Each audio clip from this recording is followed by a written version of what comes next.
The UFC is a very successful company, and you don't need me to tell you that. In the last 20 years, the UFC has taken the sport of mixed martial arts and has elevated to new professional heights. Just as an example, the UFC was purchased for $2 million in 2001 by the Fertita brothers and sold for $4 billion. $4 billion! They'll eat a scab off an Iranian's head right now. In 2016. But not only did the UFC elevate the price of their organization, they made the sport more professional and made themselves the face of that sport. We all hear the famous line from new people, "Hey, do you train UFC?" It's an incredible feat by the UFC to essentially monopolize an entire industry and sport. However, the roots of mixed martial arts and prize fighting existed long before the UFC. The early days of Pride set the stage for organizations to host spectacles of two fighters putting on a show. While the UFC is still globally number one, there are many different organizations that offer a lot for fighters who want to move away from the UFC or just want a change of landscape. Strikeforce was able to be a strong competitor before being bought out, and now Bellator offers a lot for fighters, such as more freedom and to choose where they want to fight. But over on the other side of the world, Singapore-based mixed martial arts promotion One Championship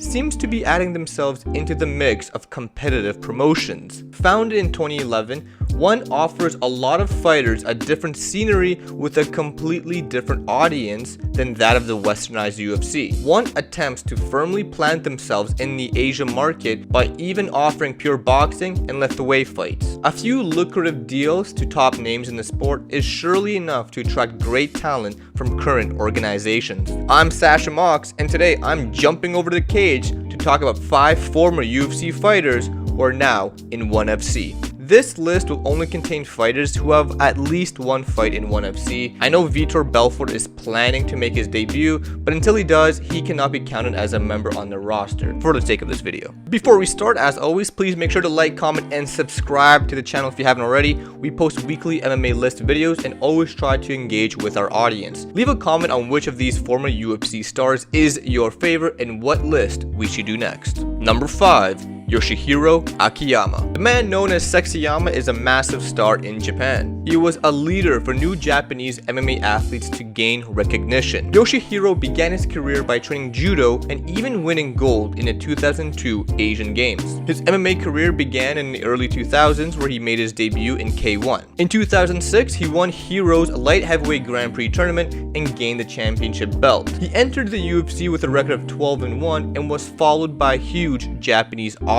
In the 7 fights he had with the UFC, he went 2-5, although 3 of those fights won Fight of the Night honors. Sexyama took a long break from mixed martial arts, but almost 3 years after his last bout, he announced his new contract with One Championship. He lost his debut match in a co-headliner on June 2019, but in early 2020 he bounced back and won his first fight against Sheriff Muhammad with a knockout. This was his first stoppage win by strikes in nearly 13 years. Akiyama is surely looking to continue his momentum with the new organizations, and it seems that his fans are still supporting him to this day, no matter what. Number 4. Sage Northcutt. Super Sage Northcutt. Whether he got his name from the fact that it kind of looks like a Super Saiyan or that he brings a super skill set doesn't matter because it got a catchy ring to it. Sage is only 24 years old, and first of all, his first name is Sage. Like, what? He was one of the first people Dana fell completely in love with, as Sage was featured in a debut episode of Dana White's Looking for a Fight series. You guys remember that? With Matt Serra and the toothless guy? He was the youngest fighter in the UFC to make his debut at the age of 19. He was incredible, winning his debut in 57 seconds. He was a young, shredded, talented kid who just couldn't stop doing backflips.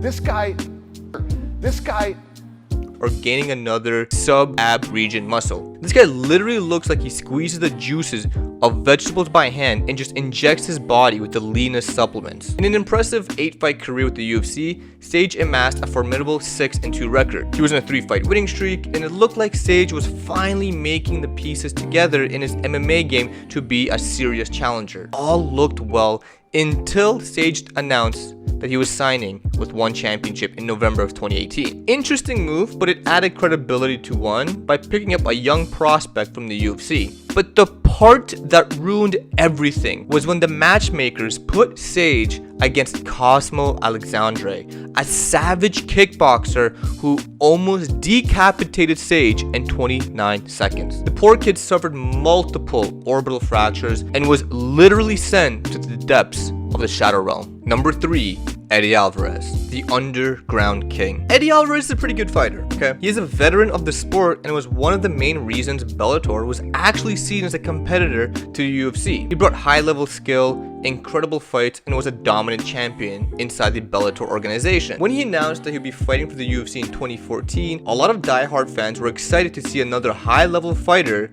in the lightweight division. He may have lost his debut, but the brass at the UFC were determined to give Eddie the push he deserved. After 2 split decision victories, he fought Rafael dos Anjos and became the UFC lightweight champion. Keep track because that's 2 championships in 2 different organizations. His last 4 fights in the UFC were his most memorable. He got mopped by Conor McGregor and entered 3 absolute wars with Dustin Poirier and Justin Gaethje. Eddie announced that he will be leaving the UFC to sign with ONE, citing that he wants to be the only fighter in history to win the 3 major organization titles for Bellator, UFC, and ONE. Eddie had a good chance of doing this as the overall talent in the UFC is expectedly higher than that of ONE. But in 2019, Eddie lost his debut by knockout against Timofey Nasty Yukin. Eddie just isn't good at debuting. He did recover quick and was able to win his next match, and now he's 1-1 with ONE FC. Number 2.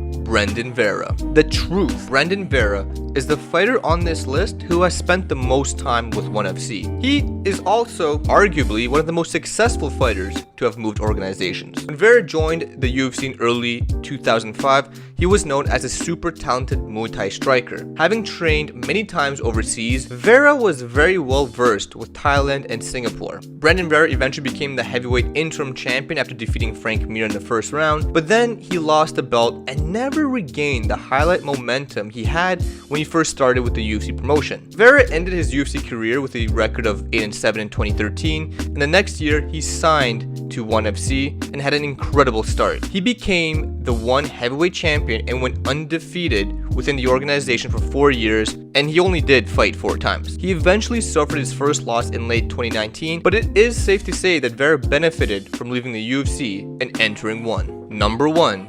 Demetrius Johnson. Mighty Mouse will always have fans debating how good he really was. Hold on! This is my favorite! And the only asterisk next to his name is that he fights at a much lighter weight class, 125 pounds. Joe Rogan always thought DJ was in the running of number 1 pound for pound, but it always seemed fans never bought in. Whether the division DJ fought in lacked talent at the time, there is no mistaking, DJ was, and still is, the king of the 125ers. Johnson began his UFC career in 2011, where he debuted at 135, as the UFC didn't have a 125 division. He lost to Dominic Cruz for the title, but after that, DJ began his monstrous run as champion of the 125 strap. He began a 13-fight winning streak, going undefeated for 5 years. Earning multiple fight bonuses along the way, DJ was a truly unstoppable force. In the back, however, there were always some rumblings that he was not satisfied with the amount of money he was making and always demanded more. After losing the title to Cejudo in 2018 and the entirety of the flyweight division seemingly going to be dissolved, UFC and ONE agreed on the first MMA cross-promotion trade, sort of. ONE FC sent Ben Askren, lol, look how that turned out, and UFC sent Demetrius Johnson. DJ is now 3-0 in the organization and is the current champion. This is a much better scene for DJ as the 125 division in ONE is much more diverse and deeper and adds a lot more firepower for the fans to enjoy and watch. And I think it's safe to say that ONE FC definitely won that trade, although we did get to see the birth of Jorge Masvidal after he baptized Ben Askren, so that's pretty cool. You can't put a price on that.